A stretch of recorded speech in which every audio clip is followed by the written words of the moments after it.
Wah, ini sih parah banget. Seorang wanita disekap selama 2 tahun dan mendapat perlakuan tidak menyenangkan dari pacarnya. Dede Mulyadi yang mendengar hal ini bertindak cepat untuk segera membantu keluarga korban. Menurut kesaksian kakak iparnya, apa yang dialami korban ternyata di luar batas logika manusia. KDM bahkan sampai heran dengan apa yang dilakukan pelaku. Hasan Sadikin di kamar berapa? Di ruang di MCHC lantai 5. Oh, udah saya ke sana. MCHC lantai 5 ya. MCHC lantai 5. Ruang isolasi. Masih di ruang isolasi? Belum boleh ditengok? Boleh sih. Ya minimal saya bertemu dengan pimpinan rumah sakit. Yang berikutnya artinya belum boleh ditengok. Iya, sama yang lain. Ya nggak boleh belum ditengok. Iya. Oke. Kemudian rumah sakit gimana? Karena ini korban penganiayaan biasanya tidak ada klaim BPJS. Ya, betul. Saya sudah ngomong sih masalah itu. BPJS tidak mengcover. Tidak mengcover. Biasanya kalau korban penganiayaan terus mau pakai SKTM pun katanya paling dipindah ke rumah sakit. Terus kemudian ya sekarang lagi menggalang dana. Nggak usah, saya tanganin. Terima kasih. Nggak usah menggalang dana lagi, udah saya tanganin. Saya telepon dokter Fitri.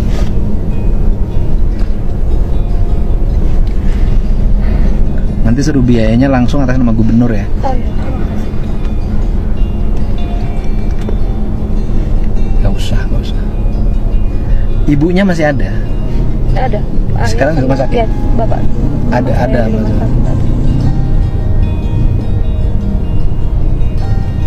Udah nggak usah lagi ngurus biaya, nanti saya tanda tangan itunya, pernyataan. Ya. Ya karena orang lagi susah, kehilangan anak berbulan-bulan, bertahun-tahun, pulang dalam keadaan hancur, ya kan? Badannya penuh tato sekarang. Adik saya. Berarti ditatoin dong? Katanya dipaksa, kata adik saya dipaksa ditato katanya. Kalau tidak mau saya disiksa. Kalau disiksa pun, kalau dia mengeluarkan suara sedikit saja, penyiksaannya akan semakin besar. Makanya bagi perempuan dimanapun, jangan sembarangan ketemu laki-laki. Betul. Jangan hanya selewat mengenal orang, kemudian Anda semua tiba-tiba mau diajak pergi. Nggak boleh. Pergi perempuan tidak boleh hanya dengan laki-laki sendiri, harus ditemani oleh keluarganya, itu yang benar. Kalau laki-laki pengennya kalau anak perempuan pergi tidak ada yang nemenin. Dok, ini saya menuju Hasan Sadikin. Nih Mas Sadikin mau nengok yang korban penyekapan. Itu nanti seluruh pembiayaannya akun saya ya. Nanti saya ditagihnya ke saya penjaminnya. Ya. Aman. Nanti tagihannya ke saya, nggak usah ke keluarganya. Ya. Siap. Oke. Pak Gub mau ke RSAS? Nah, sudah di depan ini. Oh iya, kita ke sana. Oke. Terima kasih.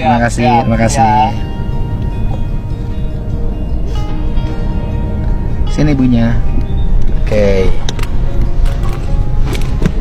Ini saya sudah bertemu dengan kakak iparnya korban. Iya, betul. Ya, sekarang dirawat di Rumah Sakit Hasan Sadikin. Hilang dari rumah dibawa laki-laki bernama Taufik Hidayat selama 2 tahun. Dan kemudian sekarang di rumah sakit ditemukan dalam keadaan sudah mengalami cacat permanen, yaitu kehilangan penglihatan, tubuhnya, bibirnya digunting, tubuhnya disundutin rokok, penuh tato, bekas banyak luka, dan pelakunya masih buron. Saya yakin Polda Jabar tidak akan lama bisa menangkapnya, karena ini tindakan keji yang latar belakangnya kita belum tahu. Tiba-tiba seorang perempuan yang punya karir, bekerja dengan baik, punya kekayaan yang cukup menurut saya, punya motor, punya laptop, punya tabungan, punya penghasilan, kemudian dia berubah nasibnya menjadi sangat mengenaskan. Dan tadi ada keluhan persoalan tidak bisa diklaim BPJS karena korban penganiayaan. Untuk itu kami menanggung seluruh biayanya sampai sembuh. Terima kasih. Iya, terima kasih. Pembelajaran bagi seluruh wanita di Indonesia, di Jawa Barat, hati-hati terhadap bujuk rayu laki-laki yang mengakibatkan derita yang tiada akhir bagi perempuannya. Lindungi anak-anak kita, adik-adik kita dari peristiwa yang serupa. Kalau bapaknya artinya mertua, bekerja Bekerja di, di sebuah gudang sebagai supir. artinya ya punya pekerjaan tetap Iya, lah ya. Alhamdulillah. Alhamdulillah. masih bekerja. Punya pekerjaan. Artinya tidak susah-susah amat. Gitu loh. Ya tidak susah-susah amat. Si Teteh juga tidak susah-susah amat ya. Iya, iya. Punya penghasilan, punya aset, Iya. motor, punya tabungan. Ya susahnya gara-gara ini. Iya. Artinya tidak menikah duluan pun dalam posisi tidak ada masalah yang berat untuk ekonomi Iya, kan sebenarnya.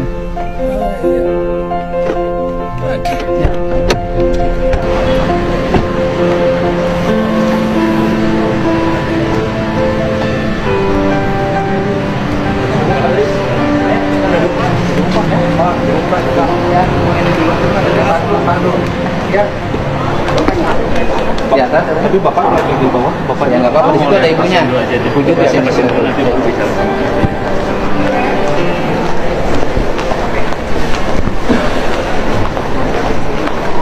yang bisa masuk ke semuanya ya, mohon maaf, hanya bapak aja.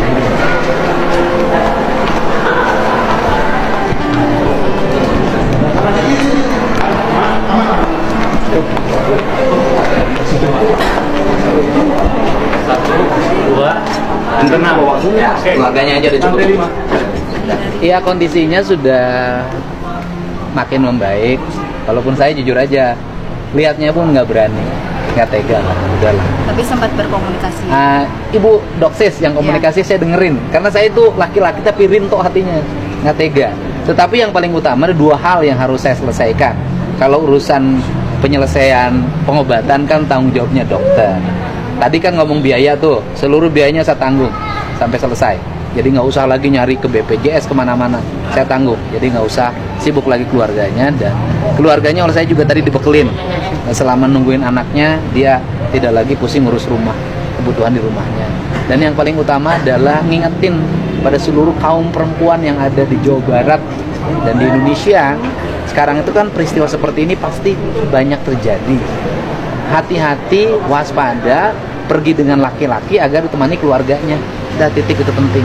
Ada arahan untuk anggota kepolisian agar bisa segera. Oh, sudah kali komunikasi dengan Jaran Polda, saya yakin tidak akan lama lagi tertangkap. Ada harapan untuk Pak Kapolda gimana, Pak?